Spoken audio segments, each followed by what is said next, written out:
Magandang araw po guys, no. Ngayon po mayroon pong ipapaabot po do yung kaibigan natin. Di ko lang alam kung ano po talaga ito. Tungkol po ito sa mangyayaring impeachment po ng ating Sara Duterte.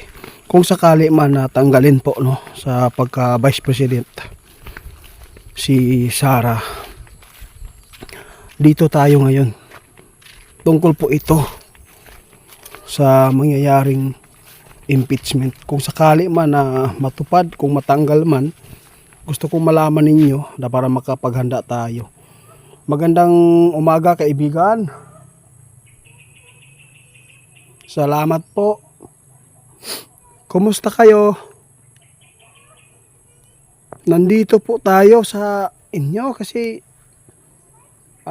hindi pa po nagkaunawaan po yung nag-aaway po ngayon kaibigan. Nais lang po namin na itanong sa inyo kung mangyari man po yung impeachment, no? Kung mananaig po yan at matatanggal po sa pagka Vice President po si VP Sara Duterte, meron po ba kayong nakita na pwede ba yan na may ipapalit po yung presidente po doon sa pangalawang presidente?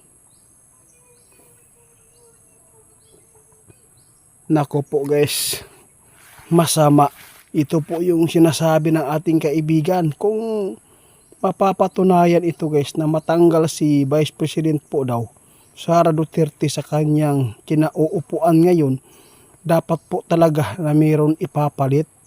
Pero alam mo ba kung sino yung ipapalit dito? Kung sakali man na matanggal si Vice, sana naman po ay hindi, para po hindi po magkagulo. Ha? Ayay ka. Ito yung pinakamalaking gulo guys. Ito ang sinasabi ng ating kaibigan ngayon. Dito mismo.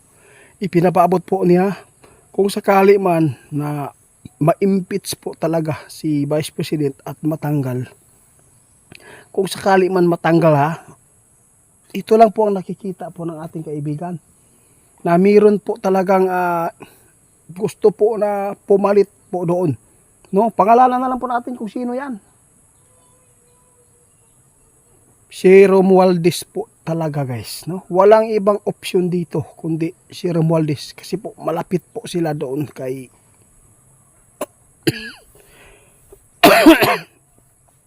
wala pong option ito guys, no? Wala pong malapit sa kanila kundi si Romualdez lang. Nakakabahala ito guys.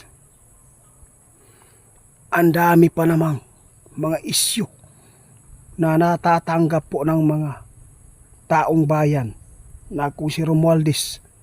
Kasi po pinapangalanan na po si Romualdez guys, no, buaya daw. Grabe naman to. Kaibigan, kung sakali ito mangyari na ma-impeach talaga at mapalitan si Sara, ito po ba talaga ang nakikita ninyo na ipapalit dito? Si Romualdez po talaga? Dito po talaga magkakagulo yung Senado guys. Ito po ang tandaan natin. Ito yung sinasabi ng ating kaibigan, no. Kaya nagpapasalamat ako, no. Lahat po ng mga hinaharap guys, no, na ipinapaabot po ng ating kaibigan ay nagkatotoo baya. Karon po, no, na yung mangyayari ito sa atin, kung patuloy po yung kaguluhan dito, hindi nila alam. Meron ng mga plano po yung ibang bansa kung paano tayo, no, sakupin. Kaya sana naman po mas lalo itong hihina po yung ano natin dito sa bansa natin. Ito guys, ipinapaabot ko sa lahat ha. Kung pwede man, kung ma-impeach man talaga si Ma'am Sara Duterte, no, kung matanggal po siya sa kanyang pwesto ngayon, kasi meron po nakikita yung mga kaibigan kung sino yung ipapalit, no, kung pwede man palitan.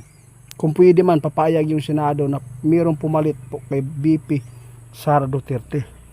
Kaya pinapangalanan na po natin, si Romualdez po talaga ang nais gumanap dyan sa kinatatayuan po ni Ma'am Sara Duterte. Kasi po gusto po nilang makaganti. Gusto po nila sila po yung magdala dito sa bansa natin. Kasi alam nyo na po guys, no, kung ano po talaga ang ginagawa po nila. No?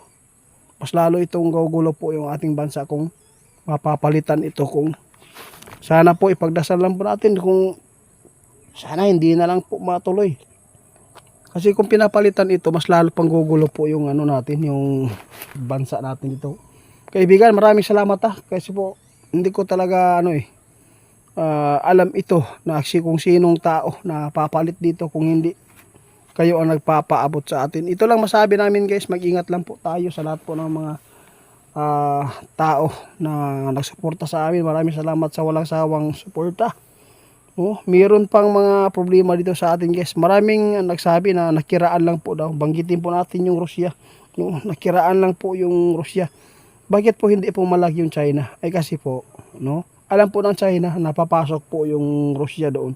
Kaya alam po nila na meron silang balak na di maganda po sa Pilipinas. Ito po yung nakita ng ating mga kaibigan. Kaya wag po tayong mapagkapanti, wag tayong magkampante sa ating bansa dahil po hindi po natin alam na meron nang nilagay po doon sa ilalim ng karagatan na hindi po natin napapansin, nakikita. Kaya kasi po na-busy manggod mo sa awayan ba, parang showbiz na po doon sa Senado Parang showbiz na po yung ngayon. Grabe Sana po kung ano man yung mga tao na gustong pumalit, gusto nilang maghihiganti sa mga Duterte. Ito po talaga ang nakita ng kaibigan natin. Paghihiganti ito sa mga Duterte. Ito yung impeachment na paghihiganti. Ito yung sinasabi ng ating kaibigan. Kaya mag-ingat tayo guys. Sana po wala na pong gulo.